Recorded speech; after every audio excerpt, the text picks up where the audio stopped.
Well, good morning, everyone. We're just waiting to let everybody join. I can see the numbers ticking up at the moment, and we should be able to start in a couple of minutes.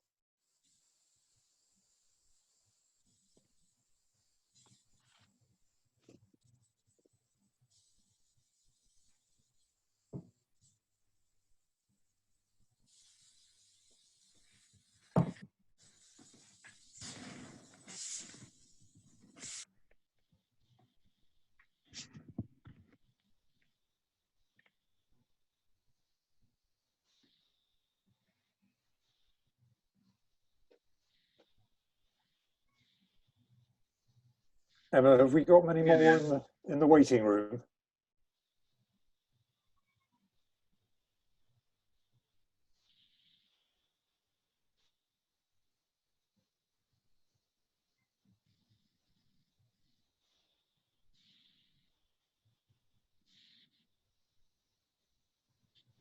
I can see.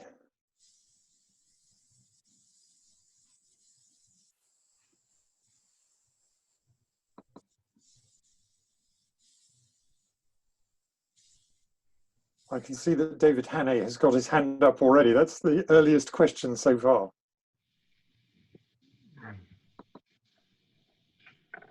Should we kick off, or are people still coming in? Okay, shall we start then? So, good morning, everyone. We may get a few more people joining us as we go on, but let's get underway. Charles, shall I hand the floor to you to begin with, just to introduce Let me David? just say a word of welcome on behalf of the Centre for European Reform. Delighted to have David Rennie with us today for this seminar on Is Xi Jinping's China Dream Fated to be a Nightmare for the West? David has a rather unique career as a foreign correspondent. For the Daily Telegraph, he was in Beijing, Washington, Brussels and London, and he's been in all four the same cities for The Economist as well.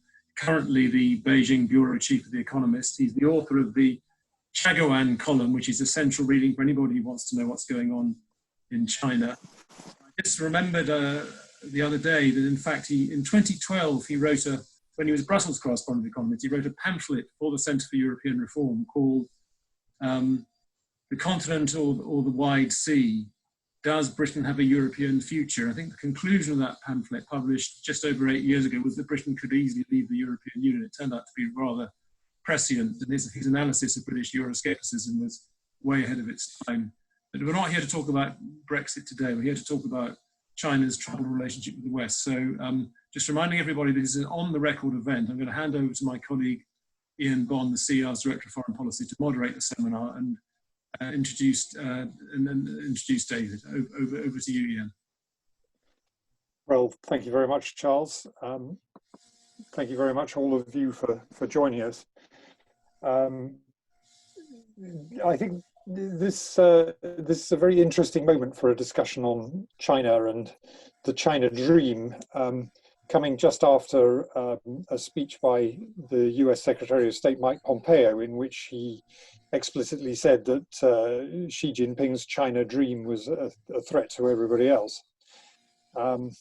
So David's going to make some introductory remarks for 7 or 8 minutes, then I'll moderate a question and answer session. We've got a total of about 90 minutes, and as Charles said, this is on the record, and the event will be recorded and posted on the CER website afterwards. China really has been omnipresent this year for good or ill, and perhaps mostly for ill at times.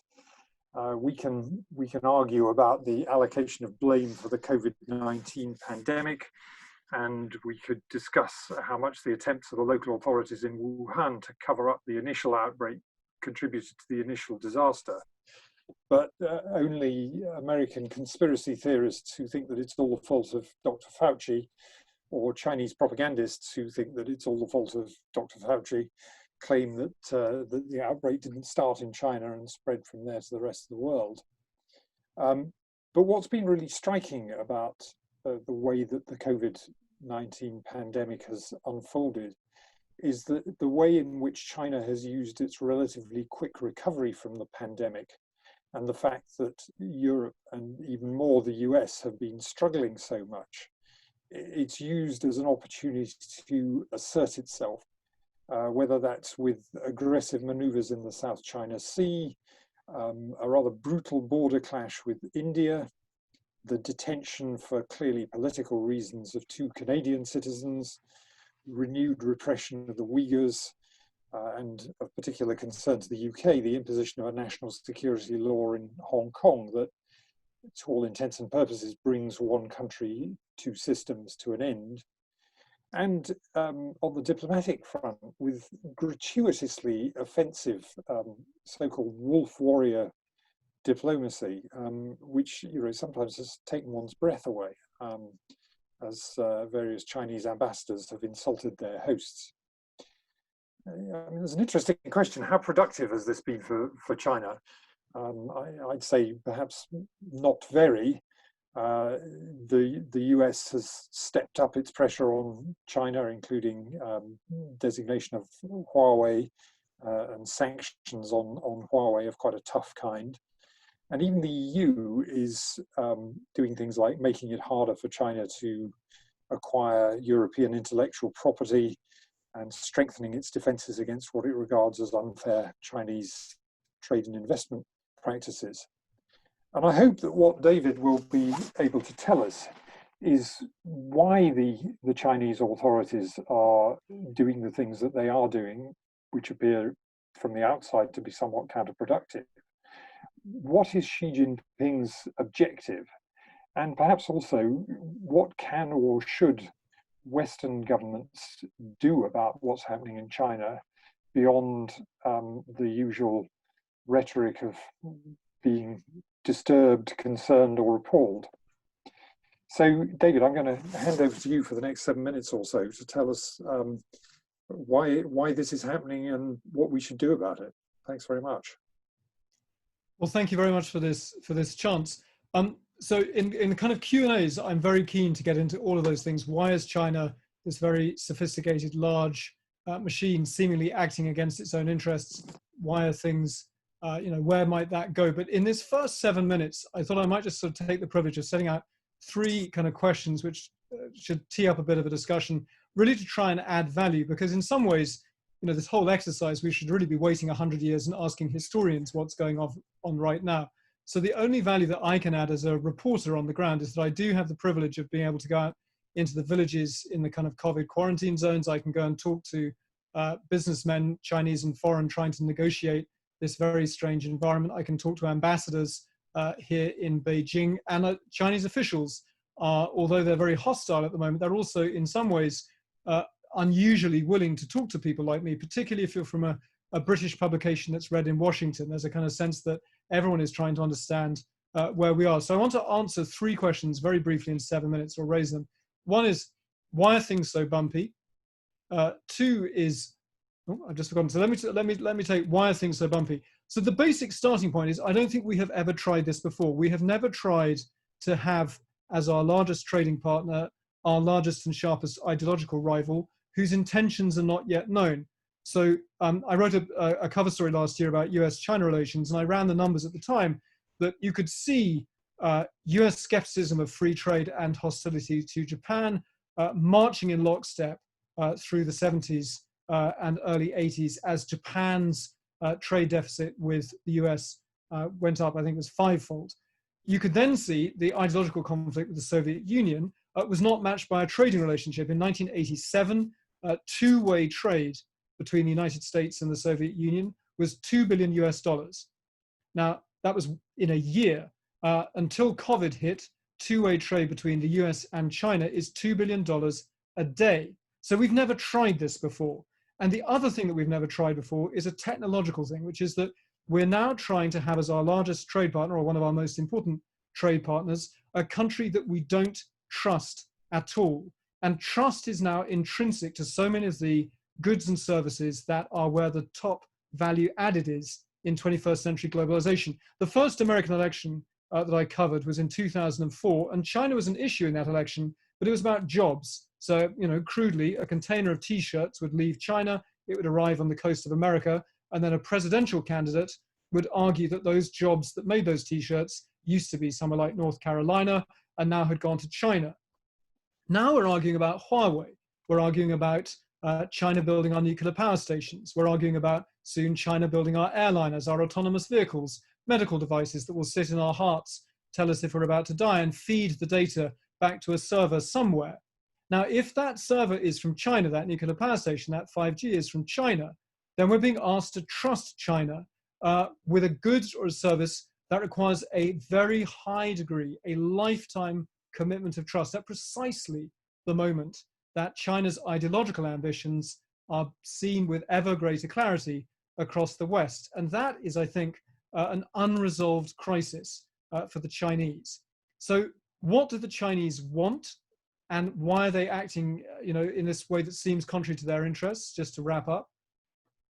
So there's a lot of debate at the moment. I saw Phil Stevens in the FT today or yesterday sort of arguing that China is not an ideological kind of rival in the Soviet sense, that it doesn't want to abolish capitalism, that it's largely a kind of Chinese interest that it wants to advance. That is kind of the core of the debate here in Beijing among diplomats and business chiefs. What does China really want? The only thing I'm confident of saying, sitting here in Beijing, is that China wants to be very soon so large and so powerful and so wealthy and so technologically advanced that no other country on earth can say no to China, no other country on earth can defy China, and no other country can afford to keep China at arm's length. And that is already, to me, a gigantic ambition and a very disruptive, although a natural ambition on China's part. Is that compatible with, as Ian mentioned, the kind of wolf warrior, obnoxious diplomacy that we're seeing that to us looks against China's self-interests? Well, one thing I've learned, this is my second posting in China, is that the days of Westerners trying to influence Chinese behavior by thinking of sophisticated arguments to explain to the Chinese leadership why they are misjudging their own Chinese self-interest, those days are over. That game is over. I mean, look at what's happening in Hong Kong. Essentially the West has run out of arguments that if China is too harsh in Hong Kong and if China does not maintain one country, two systems, that will hurt China. The days of China listening to what we have to say about China's interests are over. So sitting here in Beijing, writing my column, trying to do my job as a reporter, when China's interests don't seem to make any sense, that leads me to two conclusions. And this is where I'll end because I'm very keen for your questions. The first is this, that I need to perhaps worry less about what I think are China's self-interests. And I need to spend much more of my time trying to understand the incentives that Chinese leaders feel are operating on them at any given time, because these are smart people. They have a very different worldview. They have in some ways a very frighteningly bleak worldview, but they're smart, they're rational. And so if they're doing things that to me make no sense, one explanation, I think, is that we in the West have not yet fully understood, or we willfully deluded ourselves about the incentives that play on someone like Xi Jinping when he wakes up in the morning. The final thing, which I don't know if it gives me hope, but maybe it gives me just a flicker of hope as the representative of a kind of liberal newspaper from a country that certainly used to be liberal, the UK, is that maybe the other explanation is that the Chinese actually don't understand us. That the one thing that I think the Chinese may be getting wrong is the West. And I think that in particular, Europe is interesting in this, that the Chinese have this view of the world, I am now fairly convinced, that really is this incredibly bleak kind of might is right, large beats small, interests are everything, values are just an excuse, a negotiating tactic. That's their worldview. They don't fundamentally believe that countries like the UK or France or Australia really have agency, that we are driven by the interests of our businesses, which want access to Chinese markets and Chinese technology, that we're driven by money, that we're driven by what the Americans tell us. And so this kind of bleak worldview, they never believed us when our leaders said that we wanted to believe that engagement with China would be compatible with our values and our core beliefs and our principles. To the Chinese, that was just a ridiculous story that you told kind of children at bedtime. It could not be anything other than negotiating tactics. So what that means, I think, is that if you look at their behavior in Hong Kong, or their behavior in Xinjiang, or their very aggressive, threatening behavior over, say, Huawei, when they are essentially telling us that they do not believe that our interests or our principles or our values or even our self-respect are relevant to this discussion, I think it's because they think that this is a world entirely based on might is right, this incredibly bleak worldview.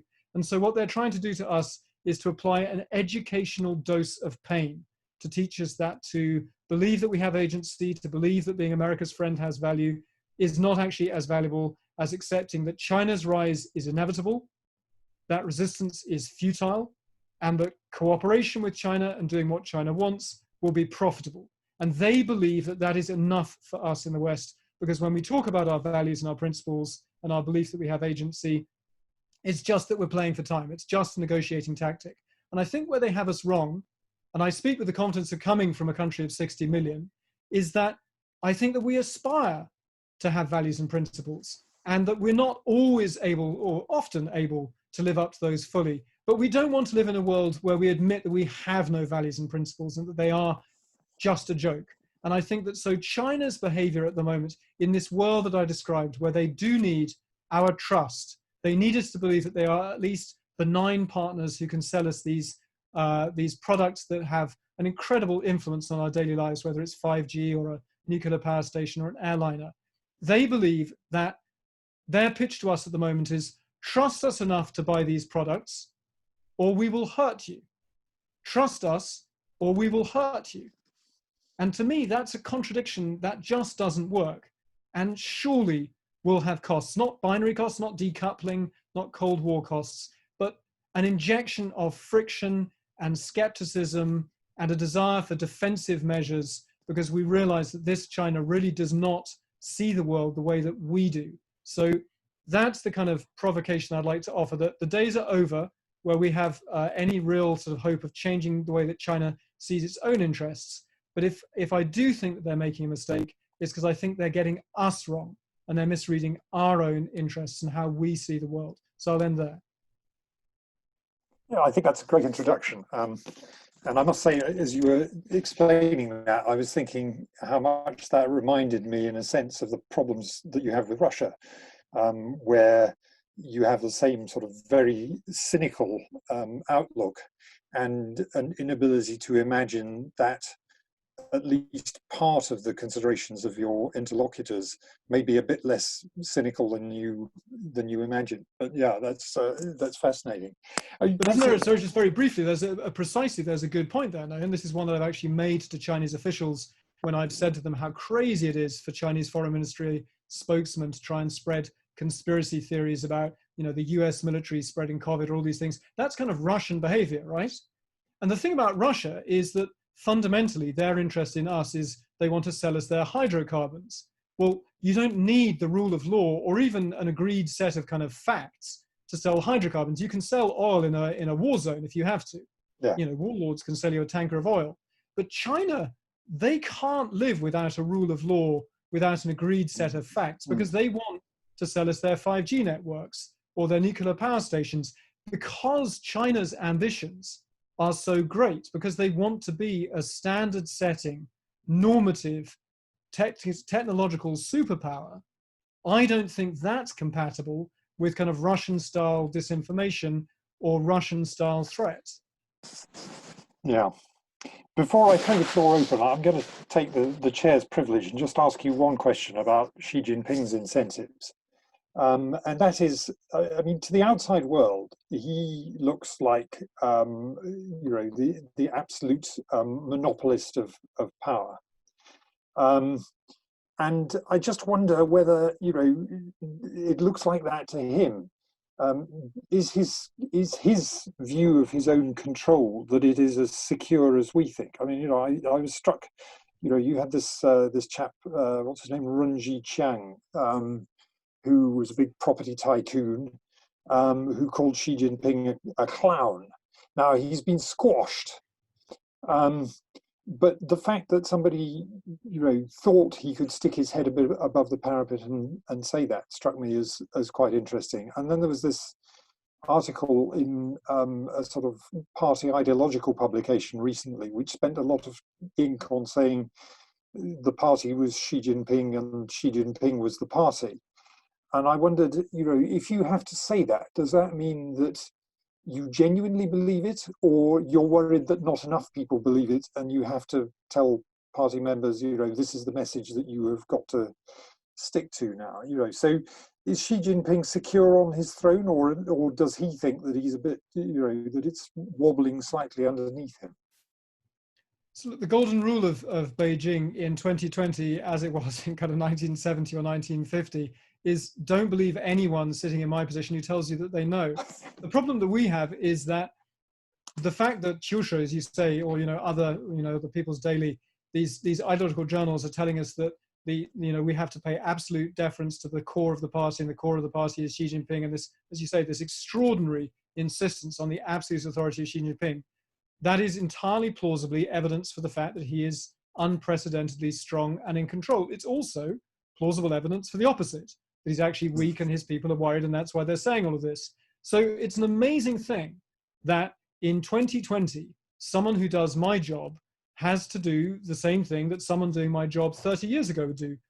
We have to look at whether Xi Jinping has been seen in public recently, whether he goes out and, meets the people in an area that used to have a COVID outbreak, because that would signal confidence that he thinks the Chinese people think he's handled COVID well. People count, Xi Jinping headlines on the front page of the People's Daily.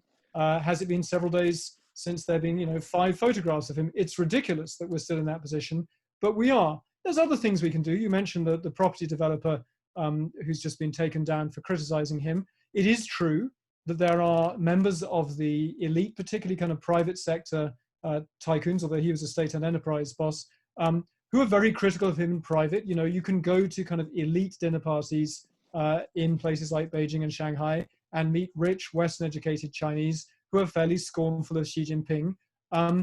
Sometimes that means something. If they're the children of a former senior leader and they give a speech or write a letter, that can mean something. But the problem I have with this is, it reminds me a bit of, I was in Washington, D.C. for 6 years before coming here.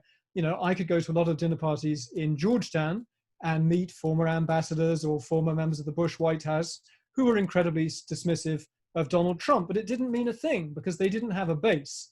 And so I guess on balance, I don't think you can beat somebody with nobody, and I don't see an obvious challenger to Xi Jinping. And he is a successful populist nationalist in the same style in some ways as Donald Trump or Boris Johnson or some of the others. And so I think that he is very popular in some ways. The final thing I'd say is that COVID has been a kind of roller coaster. There was a moment, and I've not left China all year, and I've been out kind of covering this in villages and on the front lines of the quarantine zone as well as here in Beijing. There was a moment for sure in February, particularly when we had the death of that doctor Li Wenliang, who you remember was punished by the police for trying to warn his own colleagues that there was this new virus out there in Wuhan. When he died, there was genuinely an extraordinary outburst of literally tens of millions, maybe hundreds of millions of people on Chinese social media, not just mourning Li Wenliang, but making explicitly political judgments, saying things like, how did we strike a bargain with our party where we accepted prosperity and not free speech? If we had free speech, Dr. Li would not be dead. Explicitly political judgments. And there was a brief moment where Xi Jinping was not front and center of the propaganda response to COVID. And there was a sense that they were slightly rocked back on their heels, and that there was a sense that Wuhan was also somewhat out of control, and that they were pouring, extraordinary numbers of doctors from the rest of China and intensive care units in from the rest of China. And they were, I think, rocked back on their heels. The sad reality is that if that was a moment of real concern for the Chinese Communist leadership back in February, they were saved. And they were saved by the incompetence of President Trump, of Boris Johnson, of other Western leaders. And the propaganda machine has been extraordinarily effective in spelling it out to the Chinese public that the Chinese system has not just coped with COVID better, but it's coped with it better because it is not Western, and it is not a decadent, selfish, individualistic, tired Western liberal democracy. And like all the best propaganda, there's an element of truth to those accusations of sort of selfishness and individualism, I think, to the response in the West. The lesson that the Chinese people have been taught, which has worked pretty well in shoring up real support for the government's response, is that the Chinese people were collectively responsible, locked themselves indoors for a month or two, which broke the chain of infection. Many of them were not being paid a salary during that time. They were living on savings. It was really very, very tough here in China for a month or two. You know, you couldn't go, in many villages, you couldn't go to the shops to buy food. Every 4 households would be given a paper chit and could choose one person to go every few days to the market to buy food and then come straight back. And they weren't earning any money in that time. And that broke the chain of infection. China does not now have the raging numbers that America does. And the propaganda machine tells them that that self-sacrifice on part of the Chinese people was a noble effort to buy the world time, but that countries like America are too selfish and too cynical and too decadent to have done anything with that time that China gave them, and they squandered it and mocked the sacrifice of the Chinese people. So right now, I think my judgment is that Xi Jinping, certainly in the context of COVID, his bacon was saved by the incompetence of President Trump and other Western rulers.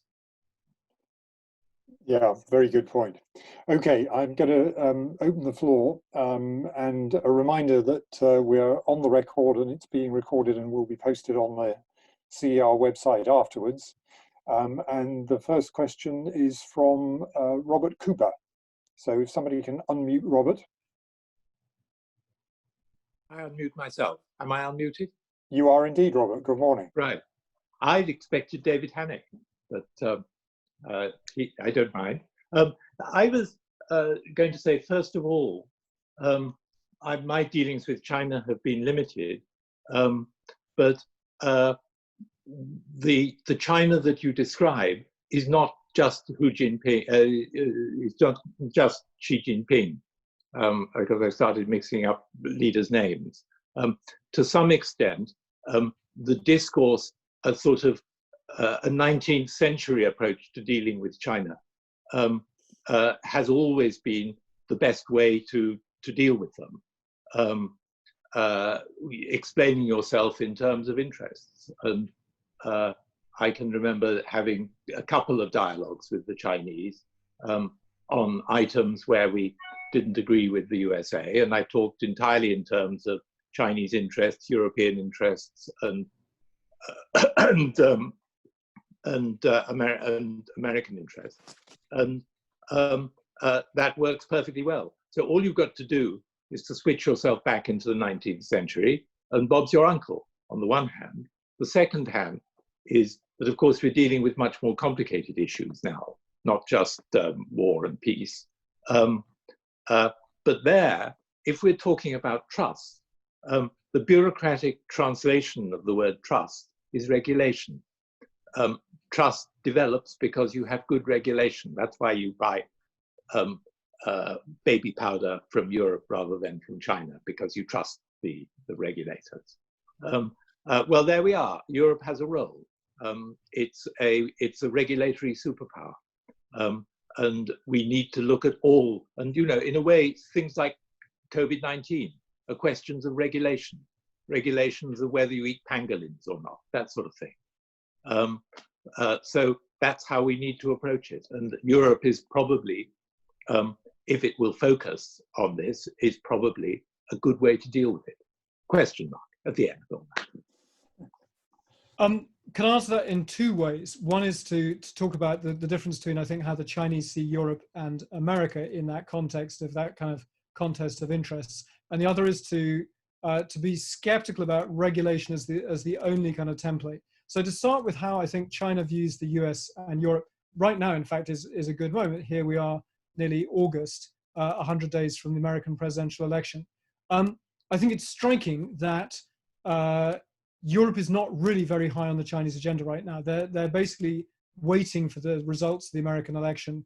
You can see that in things like the investment agreement, that I don't think the negotiations, the China-EU investment agreement negotiations are going anywhere fast. I don't think it was only COVID that led to the postponement of the Leipzig meeting between Xi Jinping and the EU leaders. I think there just wasn't a real kind of agenda for them to grapple with. And I think the reason for that fundamentally is if you buy at all my description of what China's ambitions are for the 21st century, maybe the middle of the 21st century, to be this country so large and so powerful and so technologically indispensable that no other country on earth can say no to it or defy it or do without it, that America is the only country that China can see that still has a chance of stopping them from getting there. Although an increasing number of Chinese, I think that maybe it's even too late for America. But because America might just be able to stop China from getting to that glorious return to kind of the top table, America is an obsession. Now, Europe might be able to help China get there, and that makes Europe very interesting. But America is the obsession, Europe is intermittently interesting. Then looking at your model of regulation as the bureaucratic translation of interests, and you mentioned baby powder. Well, I think that may tell us that technological change from that container of T-shirts, in my case, baby powder in your case, that was the kind of 20th century model of globalization. And there you're absolutely right. Europe, with its precautionary principle, became the regulatory superpower, much to the chagrin of the Americans, who wanted to do it a different way. I'm not sure that gets us all the way in terms of managing China's ambitions for the 21st century, because it's precisely because it's not just one box of baby powder that we want to know is safe on one occasion, which you can try and attempt with regulation. It's those lifetime commitment of trust. And so Huawei, I think, is the perfect example of this. Why is Huawei such a hard problem for Western governments? It's because although we asked GCHQ or its equivalents in other countries to look inside Huawei boxes and tell us whether maybe there could be a backdoor hidden in that box, as if it's a kind of technical, physical question. And we saw Britain going down that route of having the special center where they had unprecedented access to the source code and how Huawei was building these things in order to try and essentially achieve, if you like, zero trust commercial cooperation, where it was so transparent that trust didn't arise. That was a smart thing to do, but it ran aground on the still larger political question of what kind of country is China? And do we have absolute confidence about what China's intentions and China's view of its own interests might be? i.e., why would we let a country like China build something as important as a 5G network? And I thought it was really interesting. There was a moment last year where you had the British intelligence community kind of publicly divided, where people from GCHQ, whose job was the technical question, if you like, analogous to your point about regulation, saying, we still think that we know what's in these boxes and there are technical solutions to this. And then you had a recently retired, I think number 3 at MI6, giving press interviews saying, with all due respect to my colleagues from GCHQ, surely this is actually a political question about what if there's a small war where China wishes to shut down communications in a country in the West. If they don't send the software updates in real time through the life cycle of these 5G networks, could they in fact shut down our communications? And that's no longer an argument about regulation or what's in that baby powder or what's in that Huawei switchgear. It's a much larger question about, is China the kind of country that could decide that in order to successfully invade Taiwan, it will throw away the hundreds of billions of dollars that it's invested in building Western 5G networks in order to paralyze communications in the West? And it's because we're no longer sure we know the answer. And because, as I said at the very beginning, I don't think we have ever tried buying such sensitive systems from such an unreliable partner, that it's beyond that kind of solution of regulation, I think. I mean, we never asked the Soviet Union to wire the Foreign Office telephone networks, and there was a reason for that. And so I think, with all due respect, and Sir Robert is one of the smartest people I ever interviewed, I think we've moved on beyond those discussions about regulation to something that is, as yet, no one has a solution, and it's been driven by technological change as much as anything else. Yeah, very, very interesting point. Okay, I'm going to take the next question from Cameron Mitchell of HSBC. Thank you, Ian and CR, for putting this briefing on. Look, incredibly well articulated set of questions and some views obviously raised. I just had a question around your might is right sort of perspective of China, you know, how China sees the world, the sort of arch realist. If the US is to be respected, if I could paraphrase, smaller countries, perhaps the United Kingdom, Australia, others, you know, not that they're not respected, but they're not going to be engaged in the same way as perhaps China engages the United States. If I could sort of bring your mind back to April, I believe it was, there was a Reuters report that came out that talked about Kicker, one of the think tanks in Beijing, presenting some findings that international perceptions of China were as bad in 2020 as they were after the Tiananmen Square in 1989. I wanted to bring that into the conversation because I just wonder whether or not there's an indication that you've seen in Beijing that Beijing has taken stock of that report, or indeed the notion that if might is right and you push back against smaller countries, you potentially run the risk of a more collective pushback against China. So if you are a realist country, the way in which you view the world, the conduct potentially ends up producing a bigger realist threat to you. That's not just the United States, but that's the United States with partners, potentially in Europe and obviously traditional allies, pushing back against China's national interests as far as they see them. So I just wonder, have you seen any indication that that's a view in Beijing, or should we expect to see more of the same over the last 6 months?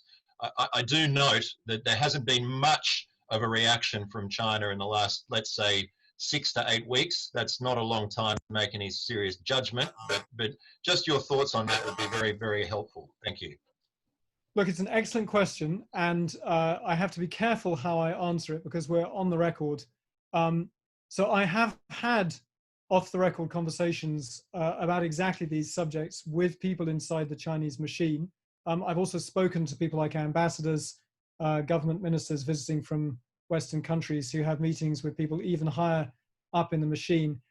So without betraying any confidences from those off-the-record meetings, look, people like me make that point to the Chinese all the time, that when they lock up, as Ian said at the beginning, 2 Canadians essentially as hostages for the Huawei founder's daughter, Meng Wanzhou, who's currently in comfortable house detention in Canada awaiting extradition. And they've locked up 2 Canadians, one of whom was a diplomat here in Beijing, who's been questioned about the work that he was doing as a diplomat in Beijing before he came back for the International Crisis Group, which is a breach of the Vienna Convention. When I have put it to Chinese officials that Western diplomats here in Beijing, when they hear about what has happened to Michael Kovrig, their former Canadian colleague, the word that I hear from you is that they are frightened of what is happening. And I've put it to Chinese officials that it doesn't seem to me that that's in their interests to frighten other countries. The answer that I get, and I have to paraphrase because it was an off-the-record conversation, was an icy reply to the effect that other countries, allies of the United States, need to see Canada feeling pain so that they will realize that being America's friend and doing favors for America is not worth the trouble. I think that this can't be separated from this Trump era. And I think things could look different if there is a new president in November. And that's why I think we're seeing the Chinese holding their fire mostly at the moment in response to some of these latest American kind of provocations.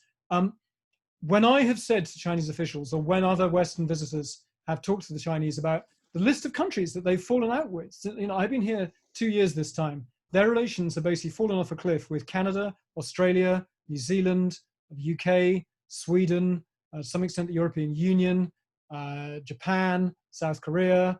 You know, it's a long list. When you put that list to people inside the Chinese machine, the answer they tend to give is, those are all American allies. This is actually a fight with America. America has shown its hand that America is not sincerely interested in sharing the top seat of global governance with China, that America is actually bent on containing and hurting and keeping China down and disrupting the noble cause of raising the Chinese people from poverty. And so America's allies need to be taught a lesson that they should not join America in this endeavor. And that's essentially their worldview. I think it's beyond might is right. I mean, sometimes, it's like a kind of mafia boss worldview, that Xi Jinping is the boss of one enormous mafia family. Donald Trump is the boss of another. I think it's a historic tragedy that is perhaps how Donald Trump sees the world too, to some extent, that America has finally elected a president every bit as cynical as the Chinese mistakenly believed all American presidents to be.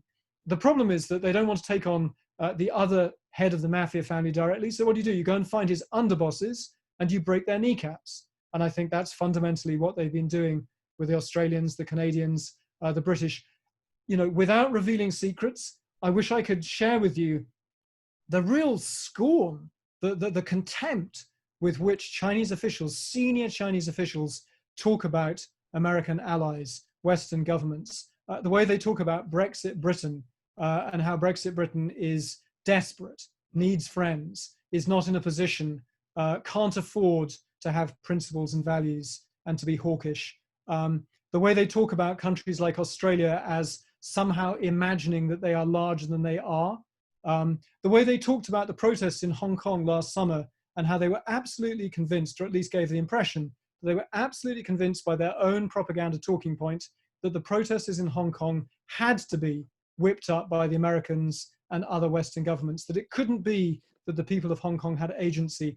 And to the extent that they believed that at all, and it wasn't just a propaganda talking point, my gut instinct is that in their worldview, if 7 million individual Hong Kongers believed that they had individual rights that gave them the right to defy 1.4 billion people, that could not possibly be the explanation. That's just a children's fairy tale. It's insulting to ask the Chinese to believe that. But in their world, if a small place defies a big place, it can only be because another big place is in the scenes pulling the strings. And so I think for them, they are taking a risk because they believe they're in a kind of life and death struggle with an American administration that has shown its hand, that is determined not to allow a communist-led country to become a peer competitor, and that in this struggle, breaking the kneecaps of America's allies is a smart thing to do. Now, whether that still looks a smart thing to do if we have a new president next year is I would argue, a pretty good question. But I think that is how they see it. Yeah, I mean, it's a compelling metaphor. The one thing that strikes me is that the US has a lot of underbosses because it has quite a lot of allies. Notwithstanding BRI, it does make it quite hard to retaliate against China because there aren't that many underbosses whose kneecaps you can break first, as it were. You either go for the head or you're not quite sure where else you do go. Yeah, and I think that the US, EU, China triangle is going to be unbelievably interesting if Joe Biden wins the presidential election, because I think that one of the things that the briefing is unmistakable from the Biden camp, that on day one they will send the strongest possible signals they can that America is back, that America is at least a multinational America that needs and wants to work with allies, even if it's not able to sign up to every multilateral forum, and that it wants to work with Europe on an agenda with China, among others. And I think that there's a very interesting distinction in that message from America to Europe. Let's work together when it comes to tackling this challenge from China. I think a very interesting distinction was made by François Godemont of the Institut Montaigne in a brilliant recent paper about European pushback on China, where he drew the distinction between offensive policies designed to change how China behaves, which certainly we've seen from the Trump administration over the last couple of years, and defensive policies designed to basically live in this world where we don't trust China's intentions and can't be sure that they won't try and hurt us, even if that costs them a lot of money down the line. François Godemont's point is that Europe is pretty bad at offensive policies, doesn't even really believe in them, that Europe's view of its relationship with China is fundamentally an economic one, that America still fundamentally believes it has a national security-led relationship, even if economics is hugely important. And that is a distinction between the Europeans and the Americans. And therefore, that has always led to differences of opinion over offensive policies designed to change how China might behave. So Europe is, traditionally, classically, more skeptical of sanctions, more skeptical of export controls and arms bans, all of those things, than America is. Where I think Francois is onto something, and where I think that ties into the unmistakable messages that we're getting from Biden world, is that defensive agenda, I really think is on the move, that we are seeing real ground for the Americans and the Europeans to say, we are living in a world where we do not trust China, but we're still going to have to trade with China. What do we do about that? Shall we share intelligence about cyber espionage and cyber security? Shall we share intelligence about Chinese investments? Shall we draw up white lists of goods that are like Sir Robert's baby powder, that we don't actually think there's a national security element, so that we can focus on those that like 5G, where we think there clearly is a national security component? If that kind of an agenda gets going, and we see real kind of grown-up engagement across the Atlantic in terms of armoring ourselves against China, I think that will play into what you can already see in Europe. And clearly Europe has moved a long way. Since I wrote the Charlemagne column, now 3 columns later, when I was writing Charlemagne, and this will be very well known to many of the EU hands on this call, when countries like the French called for investment screening when it came to foreign acquisitions, in the North liberal bit of Europe, in the Nordics or the British or the Dutch, that was seen as blatantly, obviously protectionism. And we'd all kind of laugh about how the French thought that Danone yogurt was a national security question. Well, now the Swedes, the Danes, the Dutch, they've all got religion when it comes to investment screening. The Germans, who are responsible for 43% of EU exports to China, their entire economy has basically been a China play at the highest end of value added for some time. The Germans looked at some of those strategic acquisitions of things like their robotics company, or they looked at the investments in Syngenta, the biopharmaceutical and seeds company by Chinese companies, and they're realizing that naivety has to stop.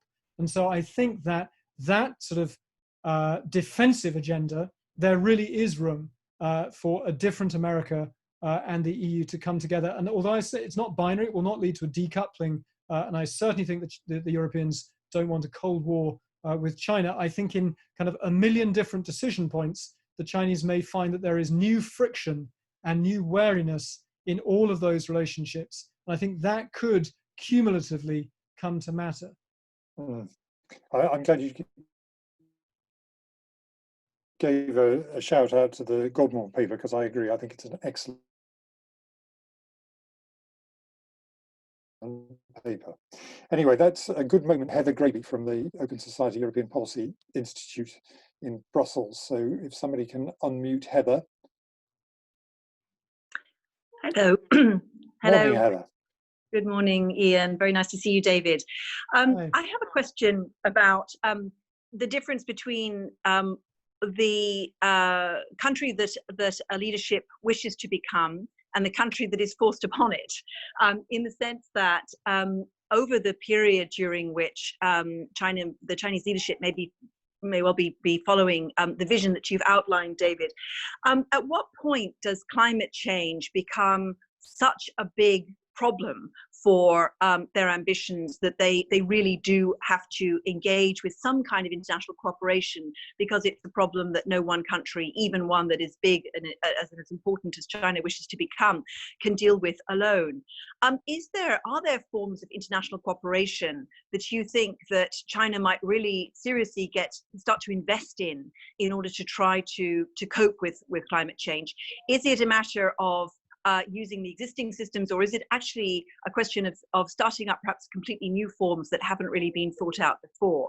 And also, at what stage do you think it impinges? Obviously, air pollution, all of the environmental problems that have been there in China itself are something that the Communist Party has very much engaged with, but in terms of the global problem, there's a quite different mindset there. So where do you think this will go?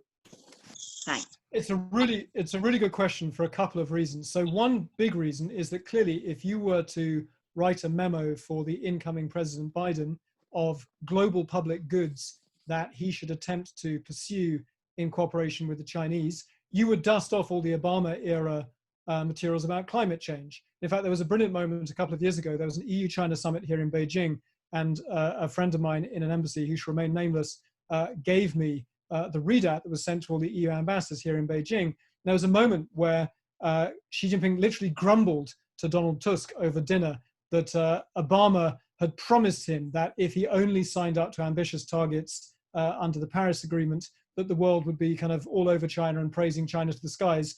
And then, as Xi Jinping said to Donald Tusk, you know, the bloody Americans had an election, and now it turns out that they don't respect what I did on Paris at all. So, you know, try dealing with the democracy. You know what a pain these things are. The Chinese are in a very strange position, which is that domestically, they're already at the point of accepting, I think, your core argument that they are going to be affected by climate change. There are not climate change denialists visible or audible at the top of the Chinese machine. Xi Jinping has given some speeches which say all the things that a climate change campaigner would want to hear a Chinese president say, including sort of unprecedented things really about how China doesn't just have an interest in what happens to its own climate and its own air and water, but has an interest in global public goods and global greenhouse emissions. That, if taken to its logical conclusion, should, as you say, lead China to a very different stance. I mean, for one thing, it's an extraordinary contradiction and in tension with that long-standing kind of Zhou Enlai era insistence that China takes no view on the governance or the internal affairs of any other country. Because if China does believe that global public goods are something the large, powerful country like China should take a view on, then how can it be indifferent to the terrible environmental policies of a country in which it's investing? How can China be utterly indifferent to the emissions of a coal-fired power plant that a Chinese state-owned enterprise is building in Africa or Southeast Asia if it says that it's signed up to a global approach to tackling climate change? So I think what you're pointing to, Heather, is that logically, China should already be in a place where it is willing to, you know, act in concert with other great powers. And it isn't a denialist country. It logically has got itself ready to take that leap. And it has made at least rhetorical commitments that should oblige it to take that leap. The problem is at the moment that China is still finally utterly committed to its own self-interest. And so I was talking to a climate change negotiator who has years of experience talking to the Chinese about this stuff, asking him about the view that you sometimes hear in places like Brussels, that maybe with America failing so badly to exercise global leadership under Donald Trump, could China be persuaded, for instance, to take up more of the burden, to show what a leader it is in order to kind of claim the moral high ground from America? And he was, I think, correctly saying there's no sign of China being willing to make those kind of additional commitments at the moment. Why? Well, because China fundamentally wants the maximum credit for the minimum effort. And, you know, it will claim the moral high ground and then do nothing more in order to earn it. So at the moment, China is rhetorically committed to all kinds of things that could be significant in the future. It has, as you say, climate stresses, not least this is a very water-stressed country, and climate is going to play into that in a big way. Very concerned about food security, a shortage of arable land. All of those things should make China a really interesting partner for those global public goods. And clearly, if you're advising Joe Biden or the European Union, it's still worth trying to reach out to China on that front. But for the moment, that is still trumped, no pun intended, by China's kind of older, darker sort of sense of its own self-interests being the most important above all. And that includes economic growth. And so, unfortunately, though the middle classes want clean air and water back home, they're still perfectly happy to see forests cut down overseas to supply China, and China building coal-fired power stations in Pakistan or Africa or elsewhere.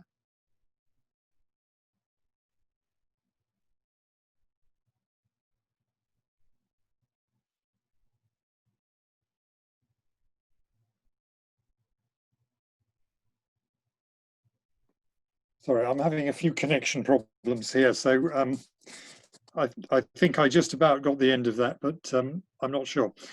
Just in case I lose the connection altogether, the next three questions, if one of my colleagues can look after unmuting in due course, are from Jonathan Fenby from TS Lombard, David Hannay, and Pascal Lamy.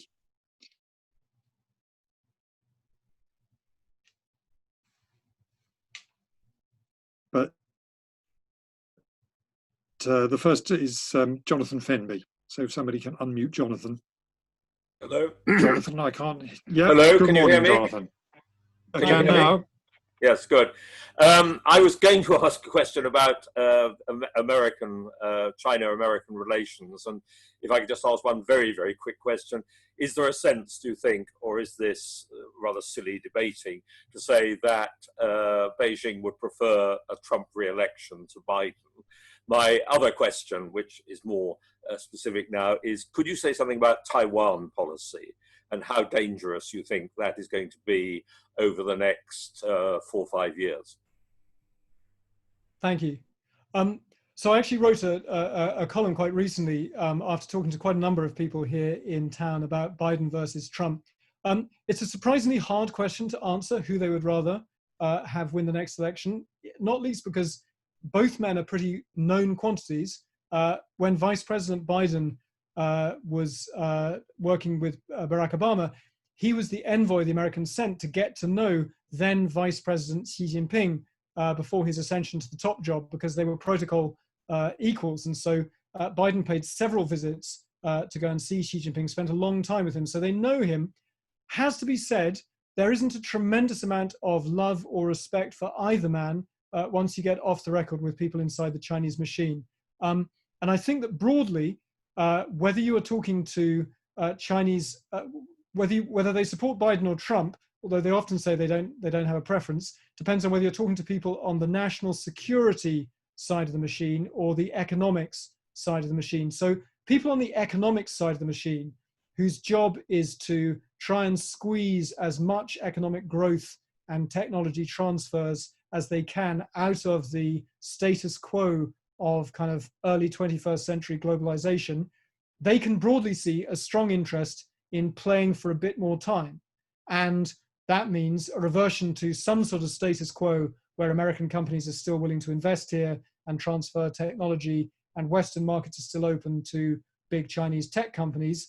That kind of status quo still has some way left to run, and therefore a Biden presidency, in as much as it is understood as potentially a return to kind of the establishment that they know, and a more kind of business-friendly presidency in the kind of big business CEO kind of sense, you would probably see a kind of support for Biden, although with the caveat that Biden's people are seen as more competent, and therefore they might prosecute some of the trade agenda more competently than Team Trump.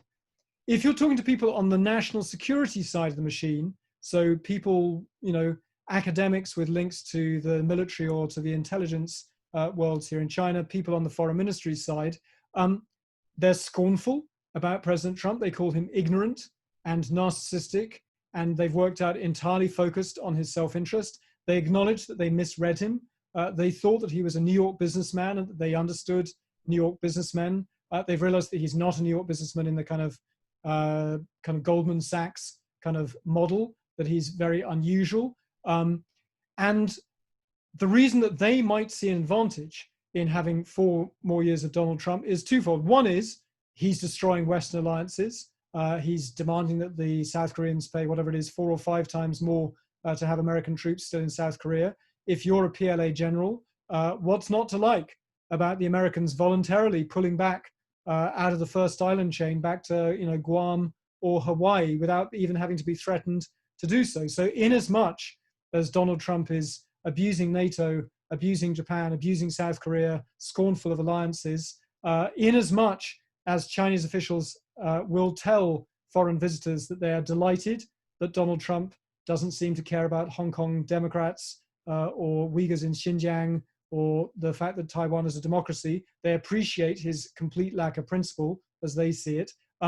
Another 4 years of Donald Trump might be worth it for the damage that it would do to the West. The other half of that is that for a long time, the kind of the trade war had the Chinese really kind of bamboozled and back on the back foot, because they understood that there was this kind of indictment of the way that China does business, the state capitalism, the mercantilism, the protectionism, the industrial policy. And when they saw things like the Article 301 report that USTR Lighthizer drew up a couple of years ago, that looked like a fairly intimidating sort of charge sheet, like a kind of American prosecutor laying out all the ways in which the way that China does business, the form of capitalism, state capitalism that China likes, is unacceptable now that China is as large and as successful as it has become. And the Chinese understood that that indictment, that charge sheet, backed by an unprecedented willingness to throw punches on the part of the Trump administration, in as much as they were being asked to change, and they didn't want to change their form of capitalism, they didn't like that one bit. And they also understood that a lot about that kind of demand for structural reform and reciprocity was shared by places like the European Union. So that was quite intimidating. So they didn't want to change, and they didn't like that demand from the machine. To their great relief, they worked out that President Trump had a slightly different agenda from his own machine, that it only marginally overlapped. And actually, President Trump didn't want the Chinese to change their form of state capitalism, that actually, on occasion, he would praise it. He would say that their mercantilism and their industrial policy and their ruthlessness was smart. It was just that previous American presidents had been too weak and dumb to do the same back. And I've written a couple of times, and I still think this is true, that President Trump sees the world like a real estate tycoon, that he thinks the American economy is a valuable piece of real estate and foreigners should pay rent to access it, and that China hadn't been paying enough rent. And so, as Trump has done throughout his business career, he's having a rent review, and it's a painful one. And once China worked that out, that just by paying more and buying more soybeans in farm states that might vote for Donald Trump, once they worked that out, that was the deal that they wanted to do. So in as much as that looked like being the deal, then they were happy to have a bit more of Trump. Now, where that's going wrong is that actually with COVID, Donald Trump is very angry with the Chinese. He believes that they've stolen his booming stock market and his economy. He seems to be ready at some way, at least, to blame them for COVID and to allow his real hawks to throw some punches. And I think I agree with the analysis that you see at the moment, that one of the reasons things are so bumpy and are going to remain very bumpy between now and November is that if you were a true principled China hawk in the Trump administration, as opposed to your president who just plays a hawk on TV, then you think, you see the opinion polls, if you think that Trump may well lose, this is your last chance to try and move the kind of window of US-China engagement to a much more wary, defensive, hostile, even confrontational place. And so I think that is why the Chinese are kind of hunkered down at the moment and, you know, waiting for this election to pass to see what happens next. I'm sorry, did I answer your second question? I forgot your second question, which is also US-China. Second question was Taiwan. Taiwan, yeah, very quickly. So a reason to be worried about Taiwan would be looking at what's happening in Hong Kong. You know, if the argument in the old days was that one country, two systems had been crafted by Deng Xiaoping initially as an offer to the people of Taiwan, that unification with the mainland need not be painful, could leave in place a lot of what made Taiwanese life Taiwanese. Hong Kong was then offered one country, two systems as a kind of pilot for that offer. The fact that Xi Jinping thinks that his interests are now better served by trampling on one country, two systems shows you that he no longer cares what the people of Taiwan think when they see that. And so that is clearly a reason to be concerned, because what that basically does, it shows you that China is no longer particularly convinced that there's any point in trying to do this the nice way. Does that mean that China is about to invade Taiwan and do it the nasty way? Well, you know, the only thing you can do there is go and talk to the people in places like the Pentagon, whose job is to count landing craft and missile batteries and look at Taiwan's military and work out, could the PLA be absolutely certain that it would win a war with Taiwan? And is the PLA absolutely certain that the Americans wouldn't join in time? And as long as the PLA isn't certain that it could win that, you have to assume that launching a war with Taiwan and not winning it quickly would be a kind of existential catastrophe for the Communist Party leadership. So for the moment, people whose bread and butter work in the Pentagon is trying to count these ships told me, whatever it was, 9, 10, 11 months ago, that they didn't think that China was yet there. But I think if you're Taiwanese and you look at what's happening in Hong Kong, that should worry you, because it shows you that doing things the nice way are no longer kind of plan A for Hong Kong. And that by logical extension may be true for Taiwan too. Yeah, that's quite sobering. Okay, the next question is from David Rennie.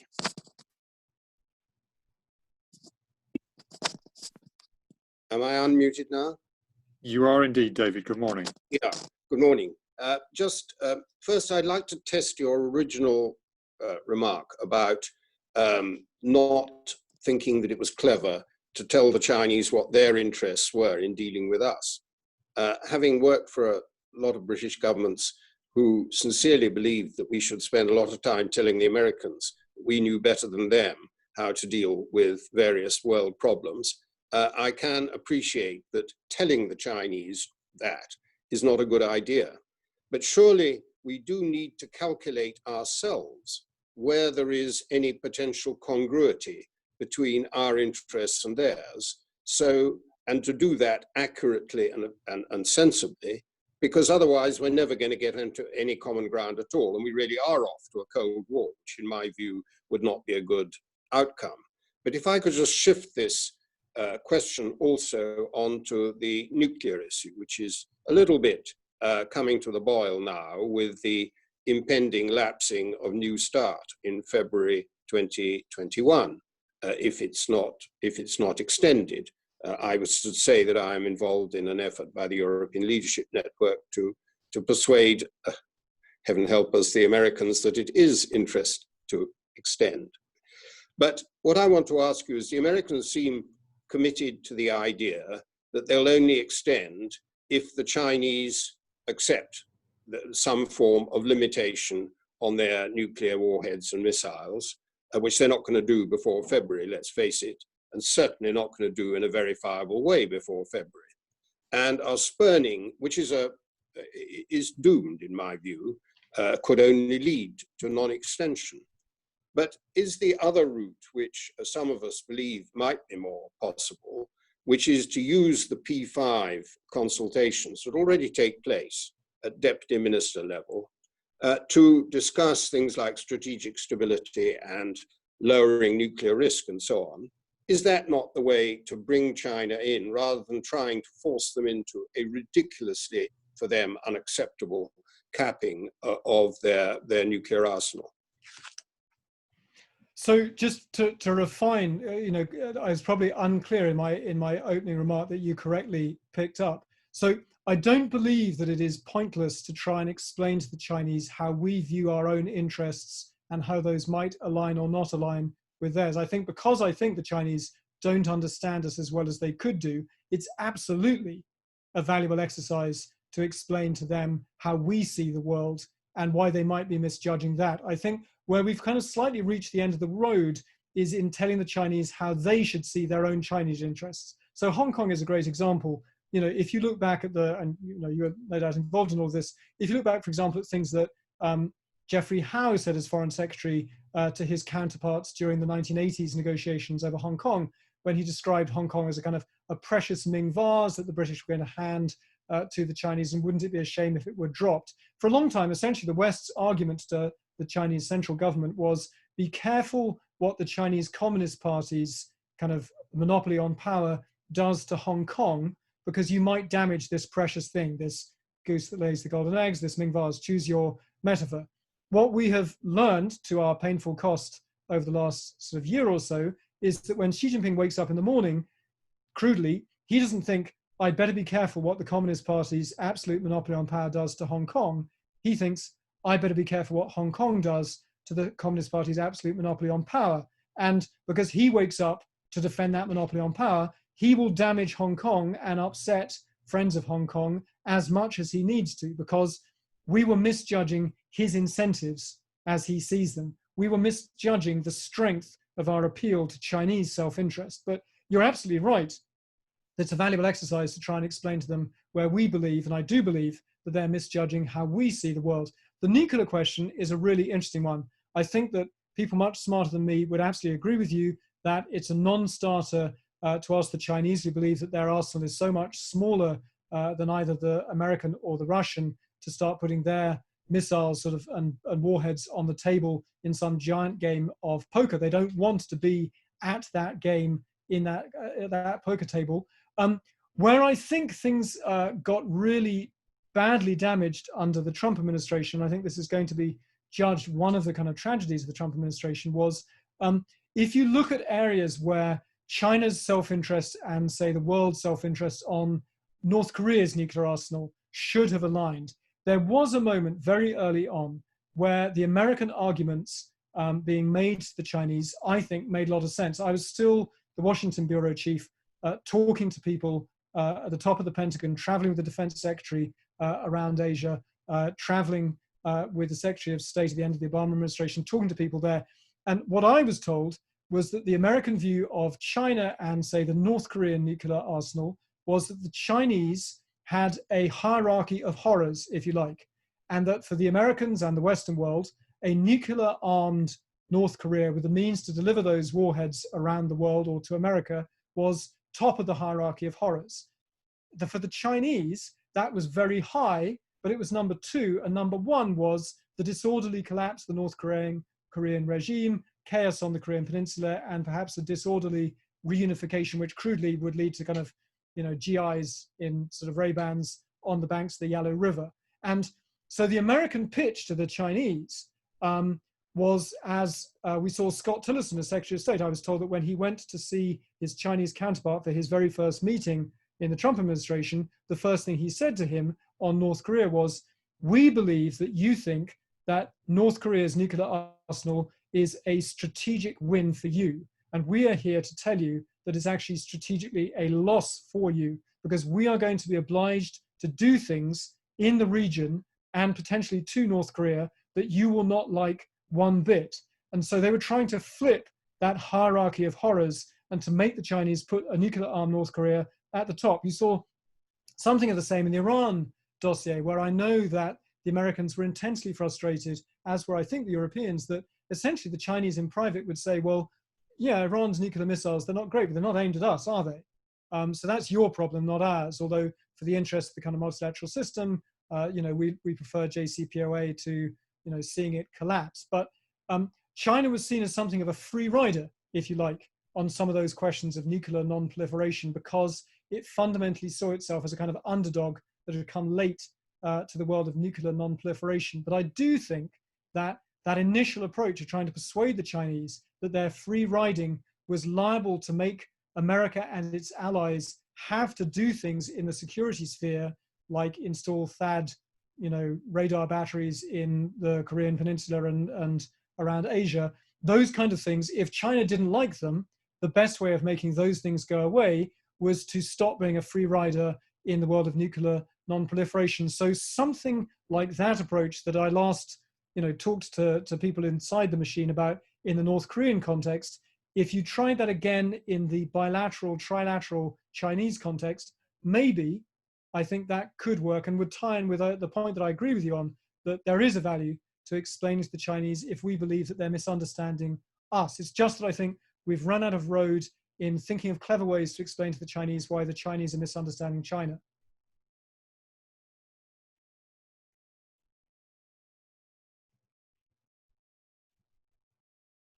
I very much recognise what you said about the UK's approach to telling the US that we knew their interests better than they did. Okay, next question comes from Pascal Lamy. If someone can unmute Pascal. Unmute myself. Very good. I think I am now. You are indeed. Good morning. Hello, everybody. What we've heard so far from David is that China's behavior should be read as a cynical, rational building of force and strength. And that insofar as this compromises our values and interests, we should understand that in order to frame our attitude.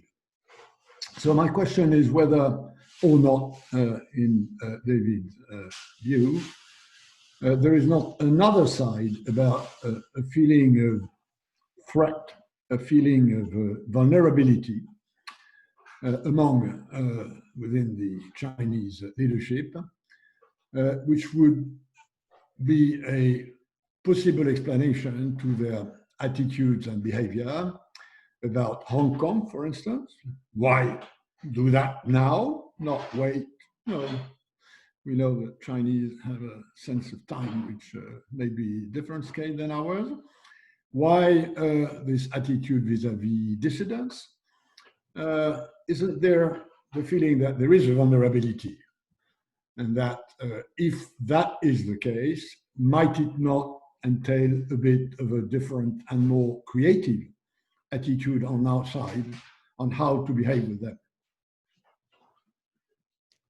So I agree with everything, but I'd like to know whether at the end you mean that we should seek to reassure them that our intentions are more benign than they believe. Because the problem with that argument, some iterations of that argument, and I don't want to put words in your mouth at all, have in the past kind of led us into a kind of cul-de-sac where we don't describe accurately what we believe about China's actions because we want to empower the moderates or the reformers inside their system, and we don't want to call out the hardliners or say what we disapprove of because we're worried about seeming to be hostile. And I'm not saying at all that that's what you're suggesting, but so when I say that they are cynical and rational, I think that that rationality does coexist with hubris and with paranoia.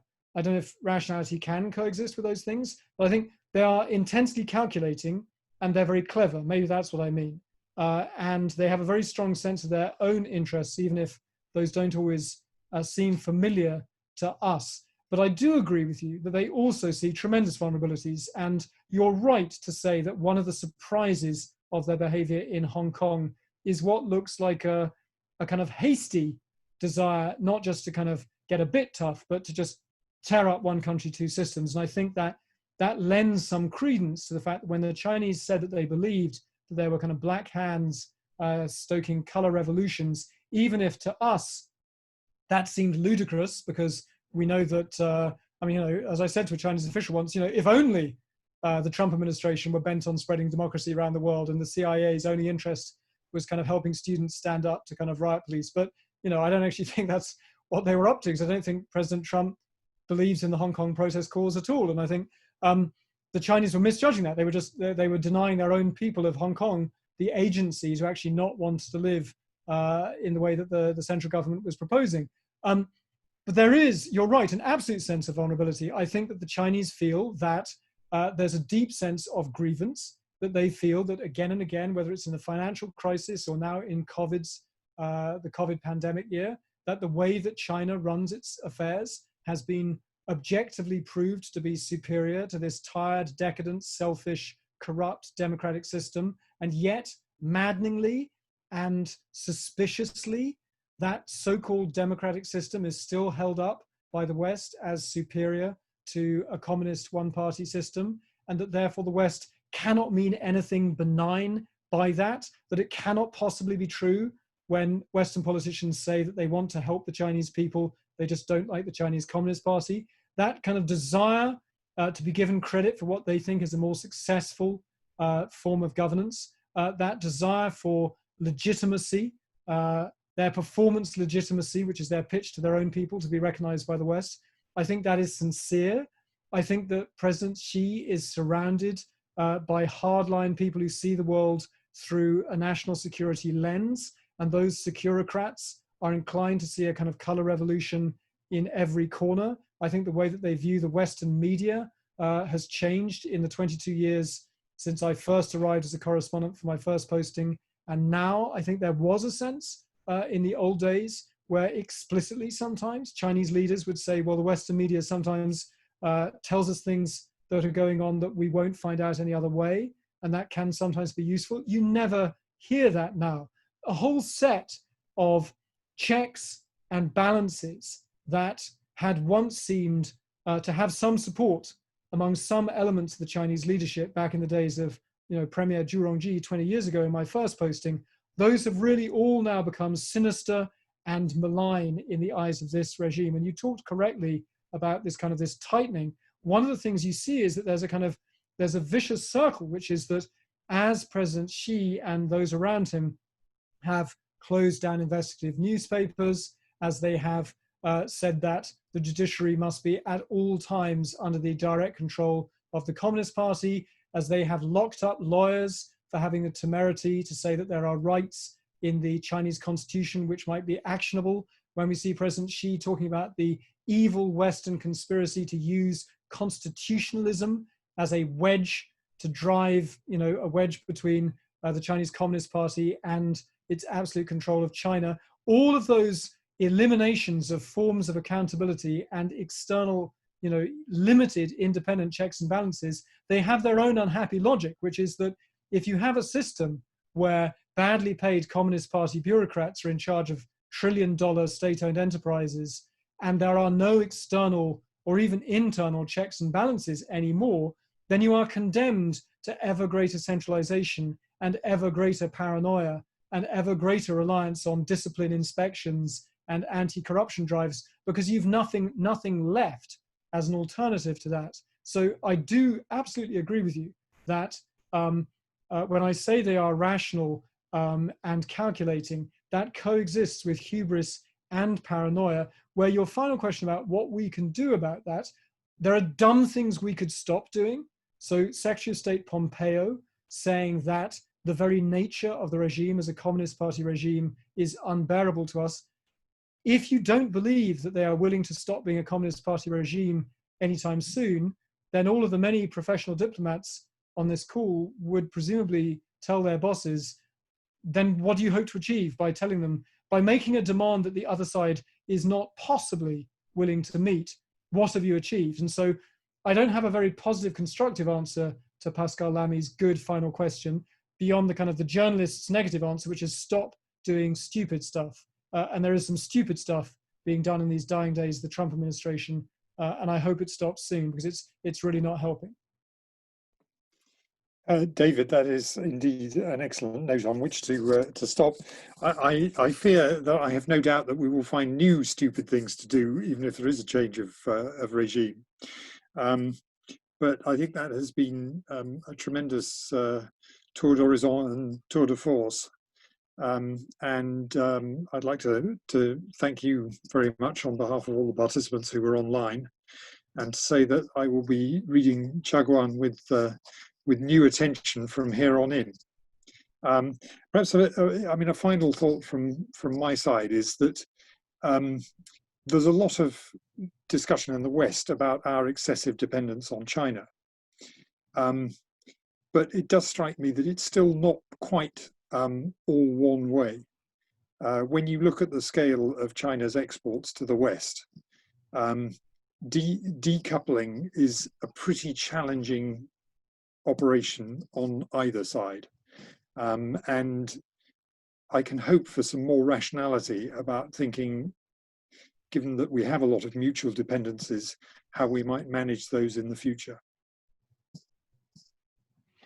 Absolutely. And I think that Europe has things that, one of the great advantages of being European is that we've made an awful lot of mistakes over our many centuries of arrogant, colonial endeavors and hegemony. And one of the really interesting things about some of the mistakes I would argue the Chinese are making, places like Xinjiang or in Tibet or even Hong Kong, is they're behaving like clumsy colonial powers. And, one of the advantages, as I say, of being European is we've made an awful lot of mistakes. And so it's always been very difficult for the Europeans to share the benefit of our wisdom with rising powers, whether it was America or now China. But I do think that some of the things that Europe is in some ways better placed than America to understand some of the mistakes that China is making, if they're colonial mistakes, or things like contempt for the rule of law, contempt for that regulatory trading order. The Europeans at their best have been better free traders, as you all know, than the Americans. So that should give us standing to think of smart ways to appeal to explain our interests and our worldview to the Chinese. Because I think some of the mistakes that we have made have told us how to understand what China is about to do next. Okay. Well, that's great. Thank you. Thank you very much indeed. I will reappear briefly before the connection collapses again. No, that's been really excellent. Thank you very much indeed. And thank you very much to all of our attendees for joining us this morning. And it would be great to do this again in a few months' time or a year's time and see what's changed. Thank you for having me. Thank you.